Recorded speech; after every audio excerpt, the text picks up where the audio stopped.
Baik ya. Bismillah. Assalamualaikum warahmatullahi wabarakatuh. Alhamdulillah, segala puji hanya milik Allah Subhanahu wa taala. Salawat beriring salam semoga Allah senantiasa limpahkan pada Nabi kita Rasulullah Muhammad sallallahu alaihi wasallam. Baik, Bapak-bapak, Ibu sekalian, adik-adik yang Allah mudah-mudahkan mudah-mudahan kita mendapat ridha Allah Subhanahu wa taala. Pada kesempatan kali Amin. ini saya akan mencoba untuk menyampaikan, mereview beberapa soal yang FR ya, soal yang fit report berkenaan dengan persiapan kita menghadapi tes CPNS dan P3K. Nah, ini saya sudah menerima masukan beberapa soal TU ya, TU yang bisa kita pelajari bersama. Kita coba mulai ya.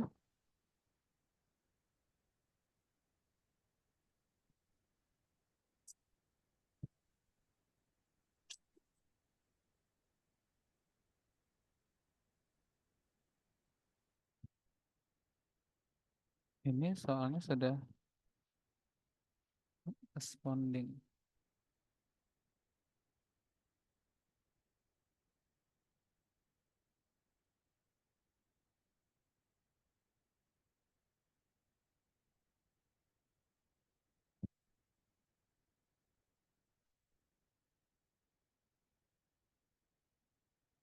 Bentar ya, lagi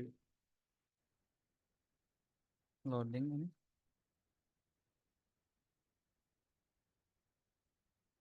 Sudah ya, Alhamdulillah sudah. Baik, kita mulai dengan soal pertama, soal yang bisa kami sampaikan ya. Soalnya cukup sederhana, karena memang tes CPNS ini tidak Kenapa merupakan jadi tes yang mengedepankan kemampuan kita untuk menghafal rumus, tapi hanya sekedar saja, sekedar untuk bisa melihat kelayakan cara berpikir para peserta ya untuk kemudian menjawab soal ini. Saya bacakan soalnya. Seorang peternak memperkirakan pakan untuk 60 ekor ayam akan habis dalam waktu 12 hari. Jadi 60 ekor ayam dengan persediaan pakan yang sudah ada, pakan itu bisa dihabiskan dalam waktu 12 hari. Jika hari itu ia membeli 6 ekor ayam tambahan, maka sekarang jumlahnya sudah lebih dari 60. Maka persediaan pakan tersebut akan habis dalam berapa hari. Nah, di sini adik-adik sekalian ya, kita bisa buat sebuah jembatan penyelesaian ya, di mana di sini ada beberapa konsep yang penting untuk kita bisa kuasai. Yang pertama, 60 60 ya, 60 ayam menghabiskan pakan dalam waktu 12 hari. Gitu kan? Nah, dengan ada tambahan 20 ekor ayam lagi menjadi 80 ekor ayam, maka dipastikan persediaan pakan itu akan lebih cepat habis. Jadi waktunya pasti lebih kecil daripada 12 hari. Nah, kadang-kadang ya keterampilan untuk memperhatikan pilihan jawaban menjadi hal yang penting dan sederhana untuk kita lakukan ya. Artinya di sini nggak mungkin jawabannya tetap 12. Nggak mungkin ya. Oke, misalnya kita coba kerjakan adik-adik sekalian ya dengan cara matematika sederhana. Berarti di sini ya. 60 ayam kali 12 hari setara dengan 60 tambah 20 kali waktu sekarang. Maka secara perhitungan jadi 60 kali 12 sama dengan 80 kali T. Nah, di sini saya menyarankan untuk tidak melakukan eksekusi hitung yang sebelum kita menyederhanakan. Artinya jangan cepat-cepat ngitung, sederhanakan dulu, nolnya dicoret ya, nolnya dicoret. Kebetulan 8 itu bisa dipecah menjadi 2 kali 4 ya. 12 bisa dibagi 4, 3. 6 bisa dibagi 2, 3, maka didapatkan 3 kali 3 sama dengan 9. Dah selesai. T-nya 9 hari. Jadi langkah pertama ya, langkah pertama yang biasalah untuk dikerjakan. Usahakan ketika berhadapan dengan eksekusi perhitungan, jangan buru-buru menghitung, tapi kecilkan dulu angkanya sampai sesederhana mungkin. Nah, ini bisa kemudian membuat perhitungan kita tersisa dengan angka-angka yang sederhana. Contoh, saya ulangi lagi. 60 kali 12 sama dengan 80 kali T. Dibuang dulu nolnya, gitu ya. Kemudian 8 itu bisa dipecah jadi 2 kali 4, di mana 12 habis dibagi dengan 4, bersisa 3. 6 habis dibagi dengan 2, bersisa 3. Maka gampang nanti. T sama dengan 3 kali 3. Ringan, 9 hari, mudah. Ya, mudah, mudah untuk diselesaikan. Nah, ini cara pertama ya, cara yang pertama. Nah, masih ada cara yang bisa diterapkan. Apa itu? Nah, begini ya. Ada cara yang bisa kemudian menjadi sebuah alternatif bagi kita. Nah, di mana? Di mana ya? Untuk soal-soal seperti ini tidak lepas sebenarnya dengan angka yang disediakan di soal. Misalnya 60. Nah, 60. Nah, 60 ini kelipatan 3, ya, dia mengandung unsur 3. Kalau dibuat kan 3 ya kali 20 hasilnya 60. Sementara pada angka 12 juga ada angka 3 karena 12 itu 3 kali 4. Jadi di sini muncul angka prima 3, 3. Ya. Sementara setelah ditambah ayam dari 60 jadi 20, maka hitungannya jadi 80 dan itu bisa diuraikan menjadi 20 kali 4. Nah, di sini saya cerita tentang rahasia soal ya. Sebenarnya angka-angka ini tinggal dihilangkan jika sudah berulang. 20 dengan 20 dicoret, 4 dengan 4 dicoret, maka sisanya sama ya. 3 kali 3, 9. Nah, ketemu juga 9. Nah, kita bisa memahami angka itu dari sifat soalnya. Ya, maaf ya, angka itu dari soal itu dari sifat angkanya. Jadi lihat angkanya, karena angkanya yang nanti menentukan eksekusi hitungnya. Nah, ini contoh yang pertama. Tentu ini sudah lancar dan biasa adik-adik untuk mengerjakannya ya, tipe seperti ini. Ini namanya perbandingan terbalik ya. Kalau ayamnya bertambah banyak, maka durasi waktunya akan bertambah singkat. Nah, sekarang kita coba melihat soal nomor 7. Nah, ini mundur ya, 87 ya. 87. Sebuah tandon air bervolume 847 liter yang semula kosong dan diisi dengan air yang debitnya 11 liter per menit. Jadi ada keran yang mampu mengisi air ke dalam tandon dengan debit air 11 liter setiap menitnya. Jika waktu pengisian tandon air mulai jam 00 WIB, tepat jam 12 malam. Lalu mati lampu jam 1 sampai jam 3. Nah, ilustrasinya karena mati lampu berarti ya tidak ada tambahan air ke dalam tandon mulai jam 1 sampai jam 3, nggak ada karena lampu mati ya. Kemudian mesinnya tidak bisa memindahkan air dari sumber ke dalam tandon. Pertanyaannya, maka tandon air akan terisi penuh pukul. Nah, di sini ada sebuah catatan menarik ya. Ketika jam 1 sampai jam 3 mati lampu, maka dipastikan di rentang waktu ini tidak mungkin tandonnya bisa penuh.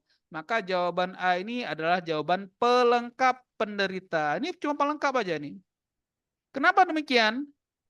Durasi waktu dari jam 1 sampai jam 3 tidak ada pengisian air karena mati lampu ya. Maka jam 2.27 itu tidak mungkin tandonnya terisi penuh, nggak mungkin.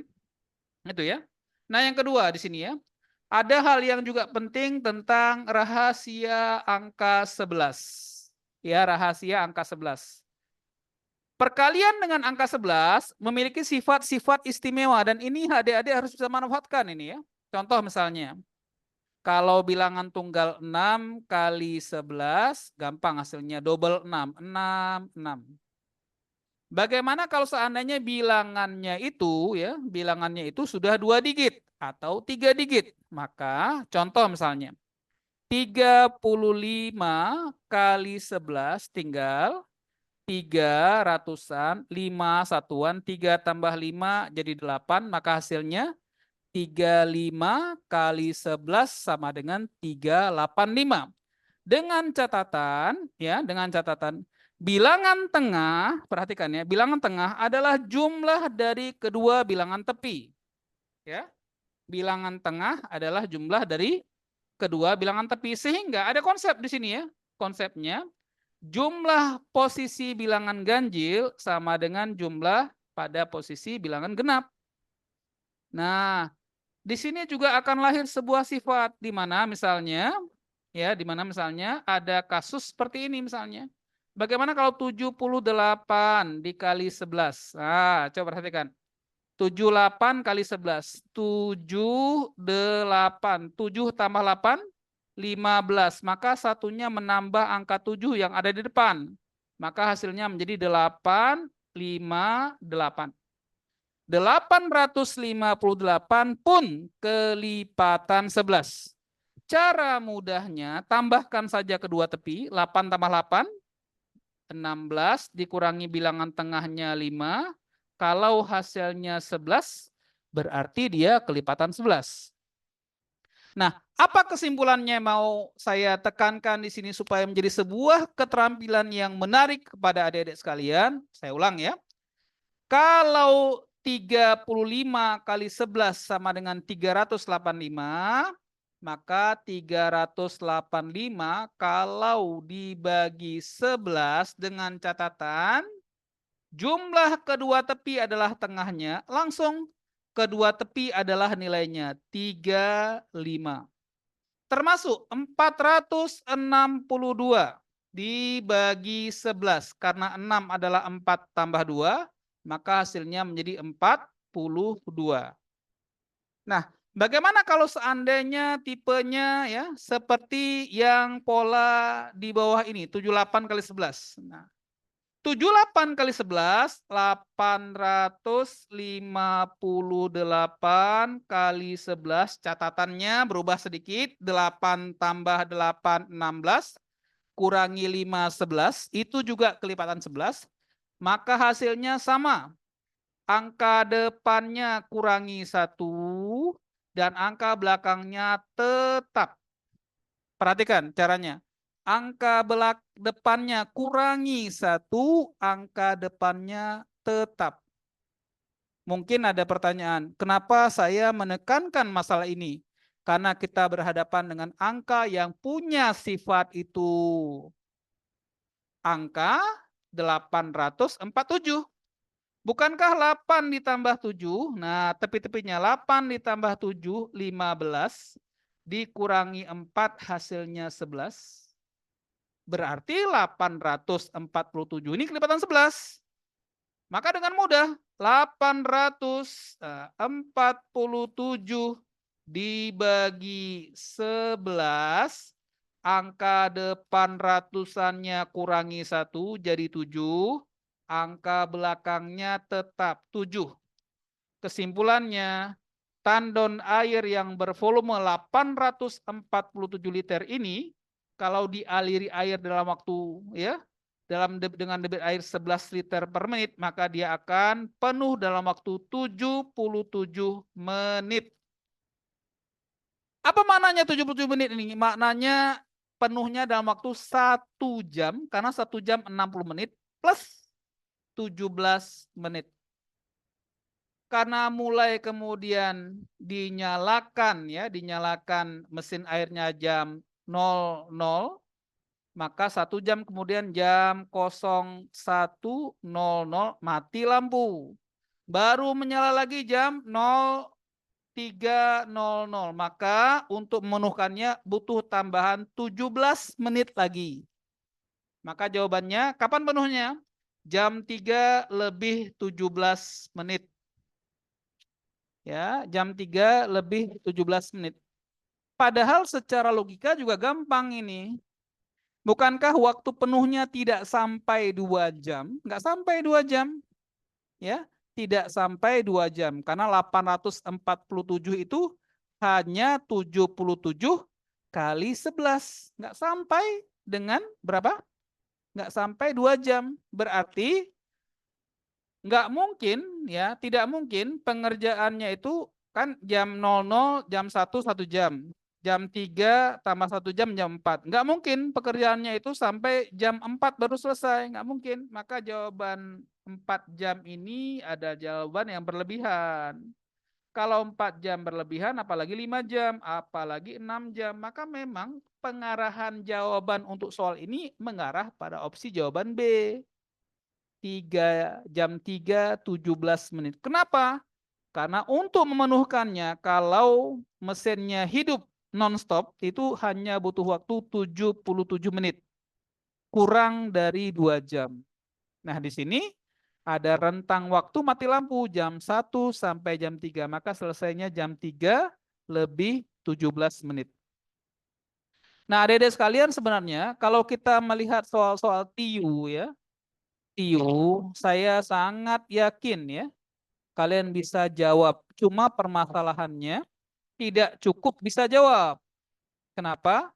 Karena TIU ini tidak hanya kemudian soal saja, tapi juga dibatasi waktu. Maka hendaknya semua pengalaman kita itu diarahkan untuk terampil memilih. Judulnya saja pilihan berganda. Pilihlah jawaban. Salah satu jawaban diperhatikan. Mana yang paling mungkin untuk dipilih? Mana yang paling rasional?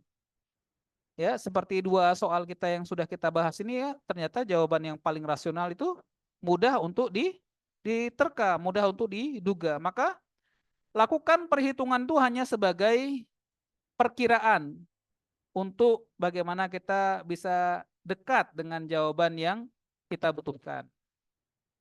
Nah, begitu ya, insya Allah.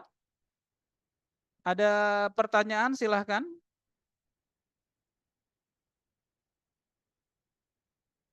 Ya, nanti kalau seandainya ada soal yang mau dibahas, boleh nanti dikirim ke kami, ya, insya Allah untuk pertemuan yang akan datang kita jadikan bahan untuk pembelajaran kita, insya Allah, ya. Dan nanti kalau sudah dekat-dekat dengan waktu waktu ujiannya, ya, waktu ujiannya, tesnya, kami juga berencana membuat pembelajaran tatap muka, ya, di Riyadh Ruhul Islam Anak Bangsa. Nanti mungkin kalau ada kemudahan waktu, kita bisa belajar bersama, ya, insya Allah. Program ini program kita bersama, jadi tidak ditarik biaya lah, insya Allah, ya. Mudah-mudahan bermanfaat. Baik, sekarang kita lihat pola soal TIU berikutnya. Nah, seperti ini juga sama. Seperti ini juga sama, ya. Nah, seperti ini misalnya. Ada soal, ya, perhitungan dasar. Ini dasar-dasar berhitung. Dalam matematika, perhitungan dasar itu punya kaedahnya, ya, punya aturannya.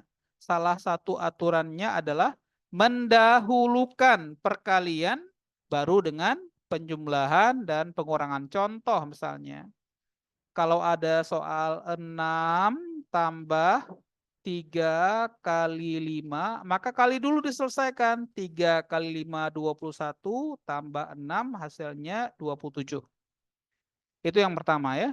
Yang kedua, adanya pola pengurangan dengan bilangan itu bisa bilangan positif, negatif, itu beda nilai.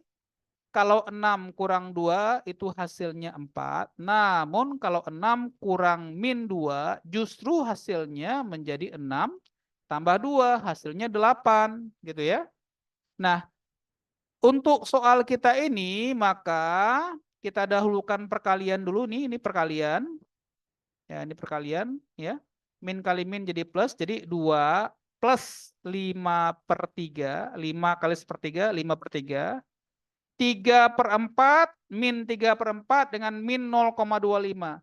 Ingat, min 0,25 itu sama dengan 1/4. Berarti 3/4 tambah 1/4 jadi 1. Maka soalnya berubah menjadi, perhatikan, soalnya berubah menjadi 2, bukan kurang lagi, jadi 2 tambah 5/3, min kali min plus, 5 kali 1, 5/3, ya, dikurangi 3/4 tambah 1/4, 1. Nah, sekarang lihat triknya. Ya, lihat lihat idenya supaya tidak kaku lagi dalam memanfaatkan soal TIU ya. Karena memang TIU itu bukan matematika ya, tapi kemampuan berpikir ala matematika. Ketika 2 tambah 5/3 kurang 1 secara hitungannya, saya mau sisi yang lain ya. Lihat, 2 ini bilangan bulat. Min 1 juga bilangan bulat. Pecahannya hanya 5/3, maka dipastikan hasilnya punya penyebut 3, bukan 2, bukan 4 ya. Jadi penyebutnya itu pasti 3, bukan 2, bukan 4. Maka tersisa jawabannya kalau enggak B, E. Itu mudah dilihat. Dipastikan 2 kurang 1 hasilnya 1. Maka nilainya pasti lebih dari 1. Nggak mungkin 2/3. Kenapa? Karena 2/3 itu kurang dari 1. Maka D, C, A salah karena penyebutnya bukan 3. E salah karena nilainya kekecilan. Maka kita hanya dihadapkan pada satu pilihan. Nah, 8/3. Selesai. Kalau mau dihitung juga boleh, ya, nggak masalah. 2 tambah 5/3 kurang 1, 2 kurang 1, 1, 1 5/3, maka hasilnya 1 kali 3, 3, tambah 5, 8, jadi 8/3. Ya sama aja. Nah, namun, di soal pilihan berganda ini dengan kemudahan pilihan jawaban yang sudah ada, ya dilihat-lihatlah. Kalau penyebutnya 3, maka jawaban A, ya A, C, D, ya segera dibuang karena penyebutnya bukan 3. Sisanya 8/3 atau 2/3. Apa bedanya? Kalau 8/3 lebih dari 1, kalau 2/3 kurang dari 1, karena soalnya jawabannya pasti lebih dari 1, maka kita nggak punya pilihan lain. Kita harus pilih yang 8/3, bukan yang 2/3. Selesai. Ya mudah sebenarnya. Ya, mudah sekali sebenarnya. Tinggal tadi ya, bagaimana kita mau ya, mau untuk mempercepat hasil perhitungan kita dengan jingek-jingek jawabannya. Lihat-lihat jawabannya. Ya, perhatikan jawabannya. Seperti itu, ya. Nah, mudah-mudahan bisa difahami ya. Bisa difahami ketika soalnya pilihan berganda, jangan cuma mengandalkan cara berhitungnya, tapi juga lihat berhitung itu sebagai cara untuk kita memilih jawabannya. Maka coba dipadukan antara seni berhitung dengan seni memilih. Muara akhir dari berhitung kita adalah memilih salah satu jawaban yang ada. Jadi lebih ringan ya, lebih gampang karena tugas kita cuma milih. Adapun eksekusi menghitungnya itu sebagai pengantar milih. Sebagai pengantar kita untuk memilih. Baik ya, mungkin ini nomor 6. Kita lanjut nomor 5. Ini mundur ya, mundur. Nah, seperti ini juga. Pakai logika ya. Perhatikan tabel berikut. Nih, ini ada rute perjalanan, waktu dan ya, rute kemudian waktu tempuhnya.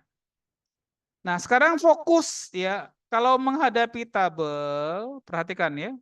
Kalau menghadapi tabel, yang dilihat itu pertanyaannya, bukan ya, bukan baca tabelnya. Langkah pertama ini baca tabel tuh nanti ya. Langkah pertama baca soal, soalnya dibaca. Biasanya letaknya paling bawah, baca. Tabel di atas, ini dulu yang dibaca, bukan tabelnya. Tabel di atas adalah data waktu tempuh jalur darat. Nah, ini soalnya. Apa soalnya? Manakah rute yang paling lama? Kan begitu kan? Rute yang paling lama. Nah, kalau rute yang paling lama, Perhatikan, kalau rute yang paling lama, definisinya itu lama ya. Cepat berangkat. Nah, berangkatnya cepat, sampainya lambat. Ya, sampainya lambat. Maka semakin cepat berangkat tapi lambat sampainya itu menunjukkan perjalanannya lama. Kan begitu logikanya ya. Nah, kalau kita banding-bandingkan baru lihat nih ya, baru lihat ya. Di antara beberapa opsi jawabannya ini, perjalanan yang paling telat itu Medan Pekanbaru. Nih lihat nih. Berangkatnya baru jam 12. Maka ya, ini bisa menjadi indikasi ya, dia berangkatnya terlalu lambat. Ya. Mungkin ini jadi indikasi untuk kita bisa nyatakan sebagai jawaban yang diragukan ke potensi benarnya ya. Kemudian kalau kita lihat di sini ya, ternyata yang paling cepat berangkat, perhatikan, yang paling cepat berangkat adalah Palembang Lampung. Berangkatnya jam 6. Berangkatnya jam 6. Sementara yang lain ada yang berangkat jam 7, 9 bahkan yang jam 12. Nah, sekarang siapa yang paling lambat sampai ya? Kalau kita lihat di sini yang paling telat sampainya adalah Medan Pekanbaru, sampainya jam 18.15. Kemudian menyusul Banda Aceh Medan dan Palembang Lampung. Cuma Banda Aceh Medan dan Palembang Lampung tiba dari waktu yang sama.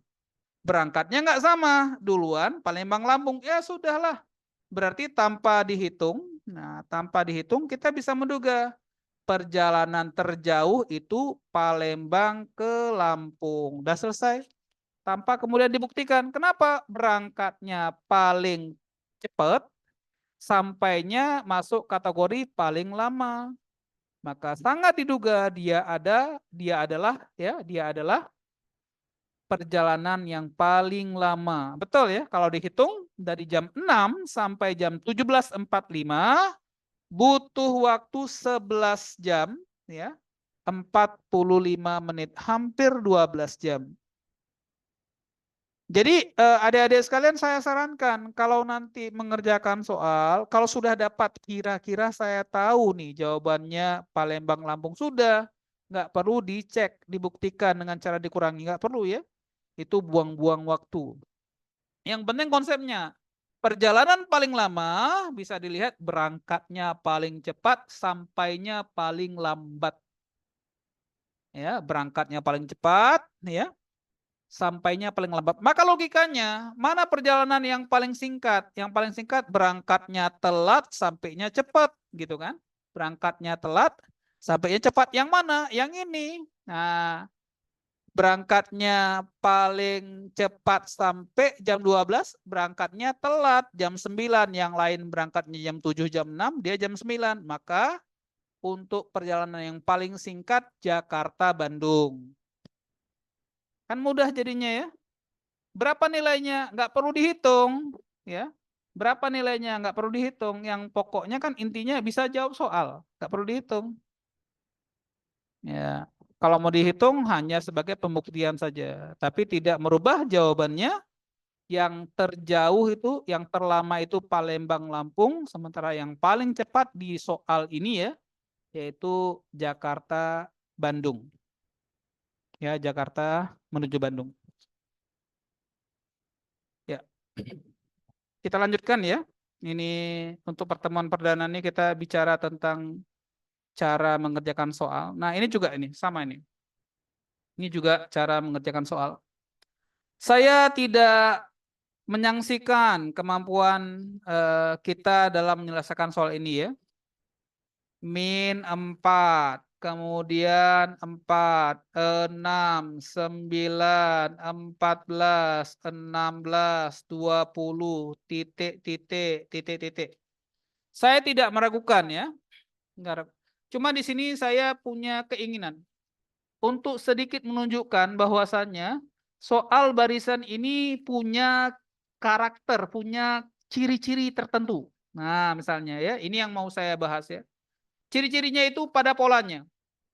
Misal polanya yang sering muncul tuh pola genap ganjil ya, adik-adik sekalian ya. Min 4 genap. Nih genap, genap, genap, ganjil. 3 kali genap ketemu 1 ganjil. Genap, genap, genap, maka di sini harus ganjil polanya. Berulang polanya. 3 genap, ganjil. 3 genap, ganjil. Maka setelah 20 itu harus ganjil, dilanjutkan dengan genap.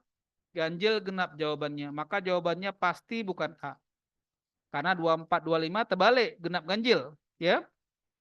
Ganjil genap B boleh. 26, 27 nggak boleh. Ya. 27, 26 boleh. 28, 30 nggak boleh. Karena genap-genap, harusnya ganjil genap. Nah, sekarang pertanyaan yang mana itu? Yang 25, 24 ataukah yang 27, 26? Baru dilihat, ya, baru dilihat. Salah satu trik yang dominan untuk soal-soal seperti ini barisan adalah trik lompat-lompat. Jangan dengan sebelahnya, coba sebelahnya lagi dilompati. Gini. Min 4 ke 6. Nah ya, tambah 10. 6 ke 14. Tambah 8. Ini pola, tambah 10, tambah 8, berkurang 2. Berarti ini tambah 6, kan betul? Tambah 6, maka sekarang tambah 4. 20 tambah 4, 24. Maka jawabannya, yang ganjil genapnya yang mana? Yang angka terakhirnya genap, 24. Nah ini dia, sudah selesai. Oh berarti di sebelumnya 25, iya. Karena lihat ini, 4 tambah berapa? Jadi 9, tambah 5. 9 tambah berapa? Jadi 16. Tambah 7, 5, 7, maka sekarang 9. Ya, 16 tambah 9 hasilnya 25. Nah, betul kan jawabannya? Jawabannya apa? Ganjil genap. Itu pola juga. Ya, jadi pada pola barisan ini ada pola-pola yang teratur akibat tadi ya, keteraturan sistem penjumlahannya mengakibatkan hasilnya pun membentuk keteraturan pola. Ya, keteraturan pola. Jadi tambah genap, tambah genap, tambah genap. Yang satu tambah ganjil, tambah ganjil, tambah ganjil, sehingga polanya jadi genap, genap, genap, ganjil. Genap, genap, genap, ganjil, dan seterusnya. Ya, dan seterusnya. Baik, kita lanjutkan ya. Ini ya, ada pola. Salah satu pola yang sering muncul ya. Pola yang sering muncul di barisan, yang bisa diperhatikan ya. Pola sifatnya genap ganjil. Genap ganjil ya. Kemudian polanya juga pola lompat-lompat ya. Pola lompat-lompat, dan yang terakhir pola pengelompokan. Ini biasa muncul di soal barisan. Nanti kalau ada soal yang lain kita perkenalkan ya tentang pengelompokan. Baik, sedikit lagi soal selanjutnya. Nah, ini dia. Jika P adalah Z tambah 2, saya tulis lagi mungkin kekecilan ya. Jika P ya bernilai Z tambah W, maaf ya, Z tambah W, sementara Q adalah Z dikurang W, dengan catatan, apa catatannya? Itu ya. Z bilangan yang lebih dari 1, berarti bisa 2, bisa 3, bisa 4, dan seterusnya. Sementara Z lebih besar daripada W. Nah, kalimat ini, Z lebih besar daripada W, bisa mengandung makna. Apa maknanya? Bisa jadi W-nya positif atau W-nya negatif. Kenapa? Kan dikatakan Z lebih besar daripada W. Kalau misalnya kita misalkan Z-nya 2, 2 lebih dari 1. Dan bilangan-bilangan yang lebih kecil daripada 2 bisa positif, bisa negatif, ya. Bisa positif, bisa negatif. Sehingga Z tambah W dengan Z kurang W, ya, bisa jadi nilainya P lebih besar daripada Q. Bisa. Bukankah sama-sama ada Z-nya? Boleh dieliminasi ya. Plus W lebih besar daripada min W kalau positif. Perhatikan. Plus W lebih besar daripada min W bisa kalau W-nya positif. W-nya positif, bisa. Bahkan bisa plus W sama dengan min W. Bisa. Kapan? Kalau W-nya sama dengan 0.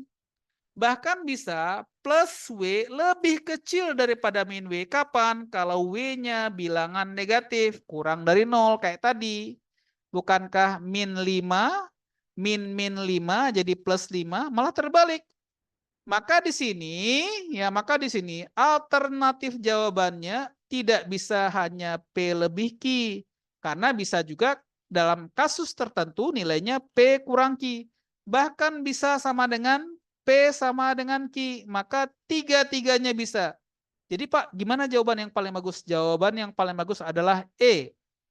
Hubungan P dan Q tidak bisa ditentukan karena nilai W bisa positif, bisa negatif, bahkan bisa netral 0.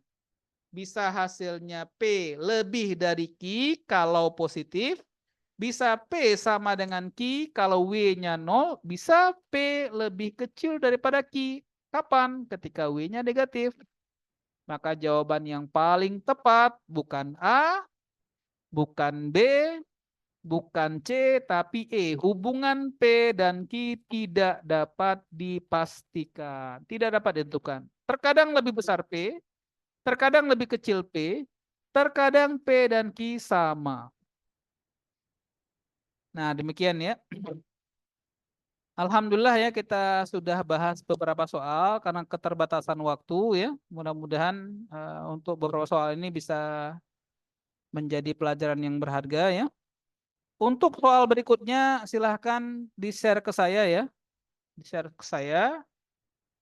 Nanti bisa minta nomor saya ya. Atau nanti akan saya kirimkan soal yang sudah kami persiapkan untuk materi ini yang belum terjawab. Nanti mudah-mudahan bisa dilanjutkan. Subhanakallahumma wa bihamdika asyhadu an la ilaha illa anta astaghfiruka wa atubu ilaik.